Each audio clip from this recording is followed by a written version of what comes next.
bienvenue dans Demain c'est quoi? Un carnet sonore d'une trentenaire qui avance à petits pas, entre introspection, cuisine et liberté. Je m'appelle Aïcha et ici je vous parle à cœur ouvert. Je parle de moi, de mes doutes, de mes rires, de mes colères, de mes rêves et peut-être aussi un petit peu de vous. Bienvenue dans ce neuvième épisode. On arrive doucement vers la fin de la saison 1, mais pas encore tout à fait. Vous allez comprendre pourquoi. Ça me fait un peu quelque chose de le dire. Quand j'ai commencé ce podcast, je ne savais pas trop où ça allait m'amener. J'avais une petite idée, mais j'étais pas sûre. Et finalement, ça m'a surtout ramené à vous, à moi, et à plein de questions que je ne m'étais pas posées à voix haute. On a parlé de solitude, de vulnérabilité, d'amitié, de désir d'avancer, de la place qu'on se fait dans le monde. Et chaque épisode était une petite pièce du puzzle. Et aujourd'hui, j'avais envie d'ouvrir un autre chapitre, celui de la foi. Alors, je ne sais pas si je crois en Dieu, en l'univers ou juste en mon instinct, mais je sais que parfois, dans le silence ou dans le chaos, le contraire, il y a quelque chose qui me parle. Cet épisode, c'est un peu mon hôtel intérieur, un peu bancal, mais sincère, à l'image d'un peu tous les autres épisodes, on va dire. Est-ce que toi aussi, ça t'arrive de sentir que tout est trop fort, trop rapide, trop bruyant et que tu as juste besoin de fermer les yeux et de respirer? Du coup, de te couper du monde extérieur pour retrouver cette voix intérieure? Moi, ça m'arrive souvent et bizarrement, c'est jamais prévu. J'ai pas vraiment de discipline hyper régulière, pas de pratique carrée, de méditation ou de prière. J'admire vraiment celles et ceux qui se lèvent chaque matin à la même heure, qui sortent leur tapis ou récitent une prière précise, mais moi, c'est juste, impossible. Ce que j'ai, ce sont, des petits moments qui arrivent comme des bulles au milieu du quotidien. Parfois, c'est en pleine nuit, quand je n'arrive pas à dormir, alors j'allume une bougie et je prends un carnet ou bien je note des pensées sur mon téléphone. C'est pas vraiment un journal de bord tenu, c'est juste des brides, une phrase que j'ai en tête, un mot que j'aimerais garder, ou une citation. Parfois, c'est une parfois on peut l'associer à une prière, mais avec mes mots à moi et pas avec ceux qu'on m'a appris. Je sais pas si tu fais le lien. D'autres fois, c'est en marchant. Il y a une rue à Bruxelles, pas loin de là où j'habite et qui est bordée d'arbres très hauts. Quand je passe là, je lève toujours les yeux et je sais pas pourquoi, ça me fait du bien. Ou bien des fois, je passe juste devant une église ou un lieu, je sais qu'il est rempli de spiritualité, juste m'asseoir, rentrer m'asseoir, ça me recentre et ça me fait du bien aussi. Que ce soit avec l'arbre ou bien avec le lieu saint, je pense que ça m'invite juste à me recentrer, à respirer, en tout cas plus lentement que ce que je faisais avant. Et c'est à ce moment-là que je me sens que je suis connectée à quelque chose de plus grand, même si j'ai pas de nom exact à mettre dessus. Et puis, il y a ce silence, ces moments où je coupe tout.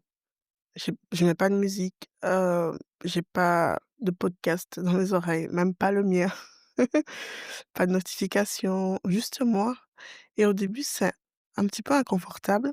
On n'aime pas trop le silence parce qu'il nous ramène à nos pensées et des pensées, j'en ai énormément, mais mais si j'attends un peu, il y a un apaisement qui vient.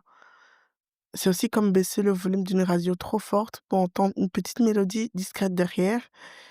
C'est comme aussi, lever les yeux au ciel quand on est trop penché sur son téléphone. C'est C'est comme aussi des fois marcher dans la rue sans écouteurs, juste pour entendre le vent, les pas de la vie. Et je crois que ça, c'est ma façon à moi de prier ou de méditer. Donc, encore une fois, pas avec les mots qu'on a appris par cœur, pas avec une discipline de fer, mais avec des petits gestes qui m'aident à me souvenir que je fais partie de quelque chose de plus grand que moi. En tout cas, pour moi, je l'assimile à une conversation sans règles, un espace où j'ai pas besoin de performer. À ma naissance, j'aurais pu être musulmane, j'aurais pu être chrétienne, mais ma mère m'a laissé le choix et même si, l'islam fait partie de mon environnement, de mon nom, je m'appelle encore Aïcha, j'ai toujours été Au début, en tout cas, parce que c'est ce qui m'entourait, j'ai toujours été très attirée par, la religion catholique. Alors à 15 ans, j'ai pris une décision qui a surpris pas mal de monde, ou pas, enfin, je pense. Je me suis fait baptiser. J'ai traversé en quelques mois un cheminement que d'autres font parfois en toute une vie. Je me sentais proche de quelque chose de plus grand que moi, encore une fois, et à ce moment-là, c'était Dieu. Au cours de ce cheminement, je me suis posé beaucoup de questions, comme je je le fais souvent. Beaucoup, beaucoup trop de questions dans le sens, pourquoi les enfants meurent de faim? Pourquoi des êtres qu'on aime nous quittent plus tôt? Donc aussi en lien avec mon grand-père et avec, d'autres personnes que j'ai perdues. Alors que, beh, je me dis, beh, ces êtres-là, ben, nous sont chers et sont enfin voilà, c'est nos personnes, et alors qu'il y a des gens qui sont mal intentionnés, qui vivent parfois jusque 100 ans, et je me suis dit aussi, qu'il y avait j'étais en pleine adolescence, donc jeune femme, qu'il y avait beaucoup trop d'injustices, et pourquoi ces injustices étaient là si Dieu existe vraiment? Ces interrogations, au lieu de me rassurer, on commençait à me blesser, donc je me suis vraiment sentie blessée parce que je trouvais pas de réponse. Je posais beaucoup de questions autour de moi, mais j'avais pas forcément les réponses, qui pouvaient apaiser ce sentiment d'injustice. Alors, j'ai décidé de juste d'aller chercher ailleurs. Je me suis tournée vers quelque chose de plus concret pour moi, la nature, les arbres, ce qui nous entoure. Et surtout, le point que je pense être le plus important, c'est que j'ai décidé de mettre l'amour vraiment au centre de ma vie. Pas un amour religieux, pas un amour, qui est vraiment codifié, par un dogme ou tout ce qui est trop contraignant, mais l'amour du monde, l'amour de la nature, l'amour des autres, de nos ancêtres et aussi, surtout de moi. Aujourd'hui, je ne lis pas la Bible, je ne la lis plus en tout cas, ni le Coran, ni d'autres livres saints, mais j'ai choisi chaque jour de croire en l'amour comme une force spirituelle, et c'est ça pour moi, avoir la foi. En tout cas, c'est commencé par là. Avec ça, je me dis que peut-être avoir la foi, c'est pas avoir toutes les réponses, mais oser continuer la recherche, donc bah, dans le sens que je mets l'amour au centre parce que pour moi, c'est très important et c'est ce qui réunit, les humains, mais je continue à chercher vers c'est quoi ce qui est plus grand que moi? Qu'est-ce que je sens qui est plus grand que moi, que je n'arrive pas à définir? Alors pour ça, je m'accroche aux signes, au silence, au cycle, que ce soit au cycle de la lune, de la vie, heu, voilà, tout ce qui nous entoure, et il y a des moments où tu croises une phrase dans un livre en parlant de signes, où tu entends une chanson ou même juste une coïncidence et tu te dis: «C'est bizarre, ça me parle». Moi, j'ai eu, beaucoup ces derni ouais, le dernier livre qui m'a vraiment remarqué parce que je le lis à plusieurs étapes de ma vie. Ça fait, je crois que la 5e fois je le lis, et chaque fois, il y a toujours un passage dans ce livre qui, qui correspond totalement au cheminement que je suis en train de mener, et c'est assez fou. C'est L'Alchimiste de Paulo Coelho. Je me souviens l'été passé, je suis retombée sur une phrase en le relisant, c'est, «Quand tu veux quelque chose, tout l'univers conspire à te permettre de réaliser ton désir». Ces mots ont été comme une évidence à ce moment-là par rapport à ce que je vivais, parce que je viens de mettre ma vie entre guillemets «en pause», et je vivais dans un endroit incroyable. Je vivais de nouvelles expériences, et c'était juste magnifique, et cette phrase est venue appuyer quelque chose chez moi, comme si quelqu'un avait glissé un mot un peu sous ma porte au moment exact où j'avais besoin de l'entendre. Il y a aussi des chansons, tu sais, excusez ma voix parce que je suis un petit peu enrhumée, tu sais les chansons, celles qui passent exactement au bon moment. Tu viens de vivre une rupture et paf, à la radio ou bien dans ta playlist, aléatoire, il y a une chanson qui raconte exactement ce que tu ressens, et tu te dis: «OK, ce n'est peut-être pas un hasard». Puis il y a les rêves, j'en ai fait plusieurs qui m'ont marquée, pas des rêves très clairs ou mystiques, mais des images qui revenaient encore et encore, des symboles, c'est des fois des visages, et je me suis souvent demandé: «Est-ce que c'est mon instinct qui travaille ou est-ce que c'est quelque chose de plus grand que moi?» La vérité, en gros, c'est que je ne sais pas. Parfois, je me dis que je projette ce que j'ai tellement envie de trouver du sens et que je le crée toute seule. Mais en même temps, que c'est pas ça un peu la vie? Donner du sens à ce qu'on vit, même si ce sens, on l'invente un peu. Donc, c'est lié aussi à la manifestation de ce qu'on veut dans sa vie aussi. Je crois que les signes, c'est comme les petits cailloux blancs un peu sur le chemin. Peut-être qu'ils sont posés là exprès. Je sais pas si l'image est là. J'aime bien faire ça. Mais si toi, tu le vois et qu'ils t'aident à avancer, alors ils deviennent précieux tout simplement. Alors aujourd'hui, en tout cas, là, j'ai arrêté de chercher à savoir si c'est réel ou pas. Peut-être que je commence vraiment à avoir la foi ou peut-être à la retrouver.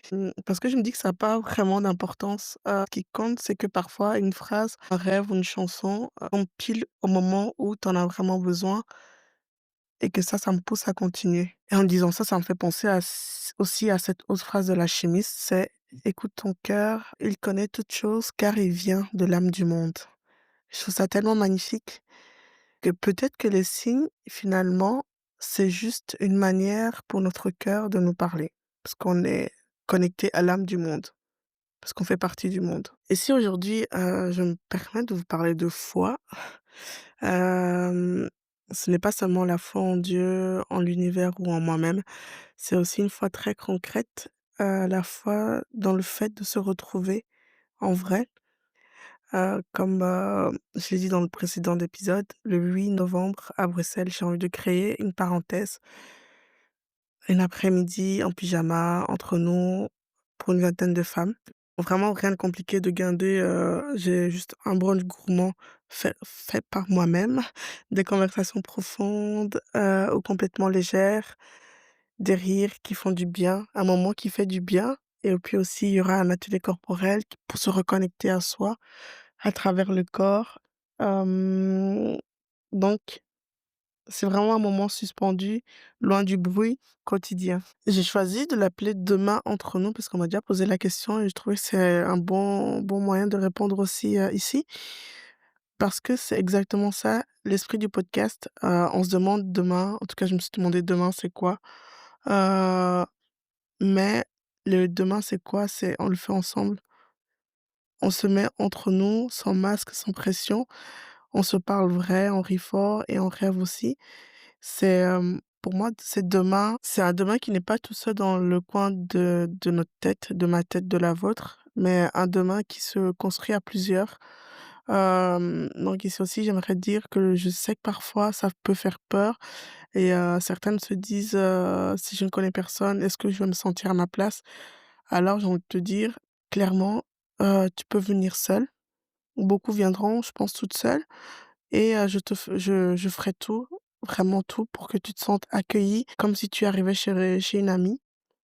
Je sais aussi que l'argent peut être un frein et c'est pour ça aussi que j'ai fait aussi le système du tarif solidaire parce que je veux que ce soit vraiment accessible.